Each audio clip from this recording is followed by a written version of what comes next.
What's up guys, Roman from R&S Entertainment here with another episode of Comic History, the weekly series where we talk about the iconic origins and storylines in the world of comics. In this video, we're continuing on with our series of videos on the Teen Titans. On last week's episode, we covered the origin of the new Teen Titans, the legendary series from the 80s that created the quintessential version of the team, introduced Nightwing, Deathstroke, Starfire, Raven, and other mainstay Titans characters, and for a time was the highest earning DC Comics title, even over Batman and Superman. If you're interested in anything Teen Titans related, this series is the one to learn about. And so far we've covered the origins of Robin, Starfire, Raven, Beast Boy, Cyborg, Terra, and Deathstroke's daughter Rose Wilson, aka Ravager, who actually gets her name from the original Ravager and Slade Wilson's oldest son, who appears only in this story. This week we're talking about the Teen Titans vs. Deathstroke, the first appearance of Deathstroke in the comics, and the origin of his conflict with the Titans. The story starts out with Slade Wilson, aka Deathstroke the Terminator, meeting with cult-like criminal organization the H.I.V.E, which is short for the Hierarchy of International Vengeance and Eliminations, having been contacted for his reputation as the single best mercenary/assassin on the planet, having never once failed to complete a contract. They tell Deathstroke that they want him to accept a contract to kill the new Teen Titans, and Deathstroke tells them that he will, under his terms. He gets to off them in a manner of his choosing, and he gets paid in advance, in full. The H.I.V.E refuses to pay Deathstroke up front, and when he turns to leave, a panel opens up in the wall and multiple machine gun turrets fire at Deathstroke. But using his incredible speed and enhanced reflexes, he easily dodges the bullets, tosses a quick grenade to destroy the turrets, and brings his sword down on the H.I.V.E members, as they fade into light, revealing themselves to be holograms. Deathstroke muses over the H.I.V.'s true motives, and then leaves by kicking the gigantic metal door clear off its hinges, impressing the real members of the H.I.V.E who are monitoring the room from afar. Amazed at Deathstroke's abilities, the H.I.V.E reveals that the entire purpose of luring Deathstroke in was to use their machines to scan his abilities as he fought, gathering enough information to make their own Terminator, one that will belong entirely to them. Meanwhile, Grant Wilson, unknowing son of Deathstroke, who we saw grow a hatred for the Titans in the previous video in this series, the origin of the new Teen Titans,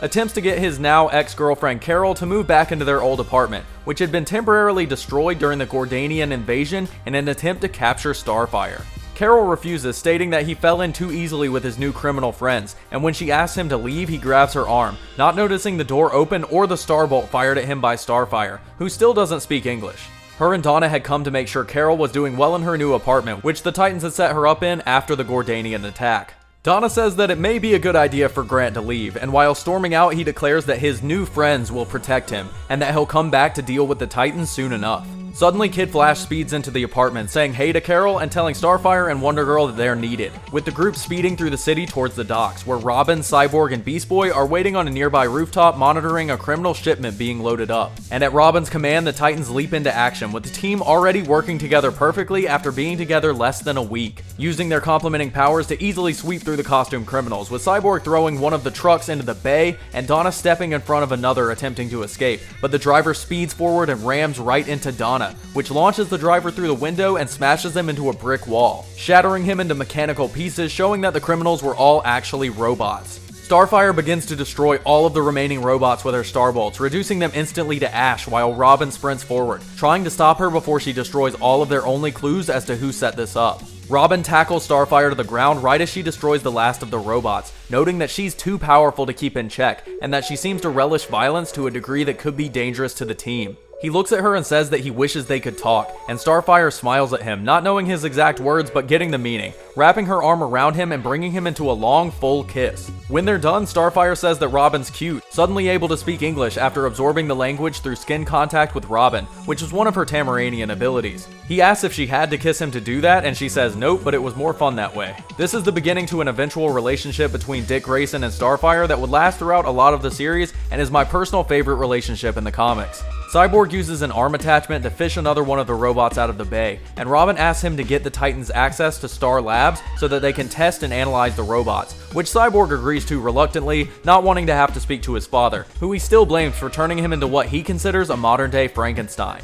Meanwhile, Deathstroke surveys the Titans from a nearby rooftop, noting to his butler and lifelong friend Bill Wintergreen that they're inexperienced but still very good. He tells Wintergreen to run checks on the H.I.V.E and also to check into one other personal matter. We then see Grant Wilson getting into a Hive operating table somewhere in a base in the mid-Atlantic Ocean, with the Hive telling him that Deathstroke has the ability to consciously tap into 90% of his brain power at all times, which allows him to think at least 10 times faster than the smartest strategist, see his opponent's moves coming, react and move faster than normal human beings, and heal damage done to him, along with giving him enormous strength and speed in battle. The Hive plans on going a step further with Grant, giving him access to 100% of his brain power at all times, which they believe will make him even stronger than Deathstroke. Meanwhile, Raven, who has been absent from the story so far, appears atop a mountainous crag in a dark dimension that no one else had ever ventured to, pleading to an unseen entity to forgive her. But the being bellows out to her that he does not forgive, blasting her away until she plummets back into the real world. She appears in the bedroom of Wally West, aka Kid Flash, who up until a week ago was retired from being a superhero, but had mysteriously decided to join the new Teen Titans at the behest of Raven,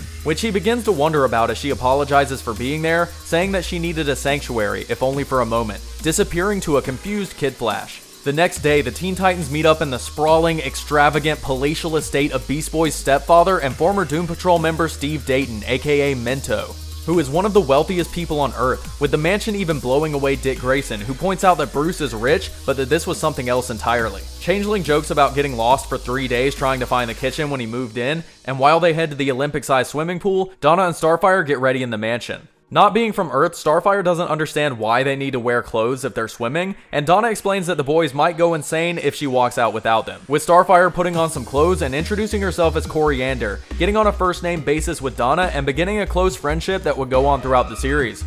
When the girls come out, Starfire and Robin immediately start flirting, and Beast Boy leaps into the pool as a dolphin. At Star Labs, Cyborg's father tells him that the robot he brought him is completely destroyed, and that he couldn't get any useful information from it. Cyborg blows up on his dad, again blaming him for his condition and looking at him as sort of a mad scientist, though as he leaves, Victor's father thinks to himself that the accident that killed Cyborg's mother and disfigured his son was also killing him. As Cyborg is angrily leaving Star Labs, he's suddenly hit with a massive explosion as a costumed Grant Wilson, calling himself the Ravager, blasts his way into the facility and attacks Cyborg, telling him that the Titans have pushed Grant Wilson around long enough, dodging Cyborg's attack and grabbing him by the throat, attempting to choke the life from him. Cyborg tells him that he's insane and selects another arm attachment cartridge from his belt, blasting Ravager away with a concentrated burst of white sound, which goes on to become Cyborg's most iconic weapon, the Sonic Cannon. Suddenly, Cyborg is disabled by a power-dampening disc thrown onto his back by Deathstroke, who grabs the unconscious Grant and carries him away before Cyborg manages to get up.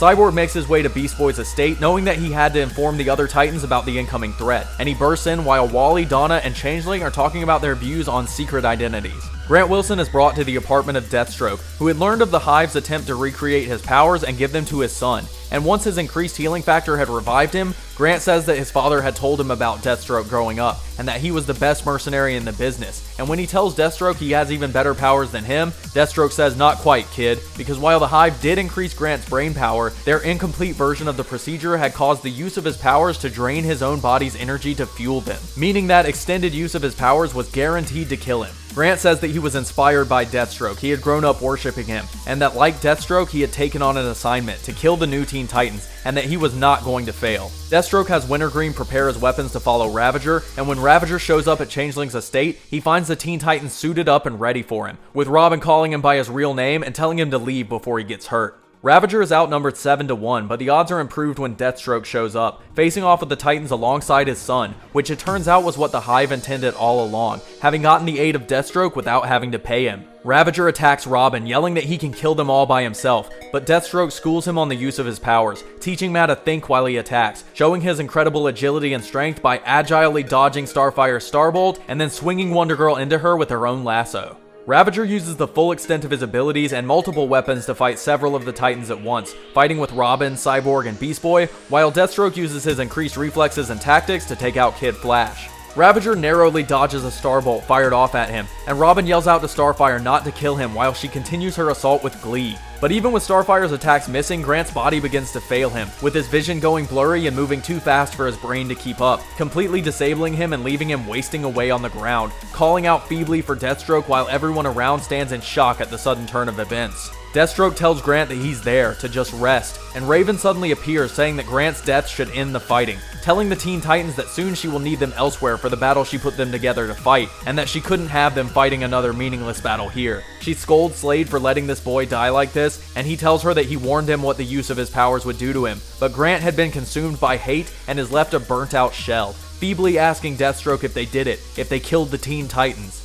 And Raven shows a delusional Grant a vision in his last moments of the Teen Titans dead and splayed out across the manor, letting him have one moment of peace before death. Deathstroke feels a spark of his own hatred build at his son's death, and blames the Titans for it, not because they killed him themselves, but because Grant was in Deathstroke's line of work, and that the contract to kill the Titans was what killed him. Deciding that to honor his son's memory, he would take up the contract himself, and eventually return to kill the new Teen Titans. Raven allows Deathstroke to leave with the body, and Starfire shows that she doesn't understand compassion for enemies, as Tamaranians feel pure love for allies and pure hate for those they're at war with, seeing as both war and peace are constant parts of their lives on Tamaran. For more information on Tamaran and Starfire's people, check out the Origin of Starfire episode of Comic History. The story ends with Carol visiting Grant's grave, with Slade and Wintergreen standing further away, with Deathstroke saying that Grant never really had a chance, and that he would take up his son's contract to honor him one last time. The Hive observes this and celebrates the fact that their plan worked. They now have access to Deathstroke's services, and his newfound hate for the Teen Titans ensures that he won't stop until the contract is complete. And that wraps up the Teen Titans vs. Deathstroke, the first ever appearance of Deathstroke in the comics, and a great second issue to my personal favorite comic series of all time, the new Teen Titans. This story introduced Deathstroke, one of the best and most iconic Teen Titans characters of all time, set the wheels in motion for Dick Grayson and Starfire's eventual romance, and developed all of the Teen Titans characters while moving the plot forward at a good pace. If you enjoyed the video or just want to learn more about the Teen Titans, make sure to check out all of the Teen Titans videos we've done so far, including origin videos for Robin, Starfire, Raven, Beast Boy, Cyborg, Terra, and Rose Wilson, the daughter of Deathstroke, and also the Titans Young Justice crossover event Graduation Day, and of course the origin of the new Teen Titans, which directly precedes the story in this video. Eventually, I plan on doing the entire new Teen Titans series. The next video will be Teen Titans Fearsome 5, which introduced villains like Dr. Light, Gizmo, and Simon, and then we'll be moving on to Justice League vs. Teen Titans, and so many more great stories after that. If you enjoyed this video, make sure to give it a thumbs up, hit the subscribe button, and check out the Comic History playlist on the channel, where you can find every episode of Comic History. If there's a storyline, character, or origin you'd like to see an episode of Comic History on, go check out our Patreon and donate at patreon.com/rnsentertainment. One of the donation rewards is to commission any story you want, both helping the channel grow and getting content specifically for you. Make sure to follow me on social media on Twitter at Roman_RNS, like and follow us on Facebook at facebook.com/RNS Entertainment channel, subscribe to our gaming channel RNS Gaming, and I'll see you guys next time.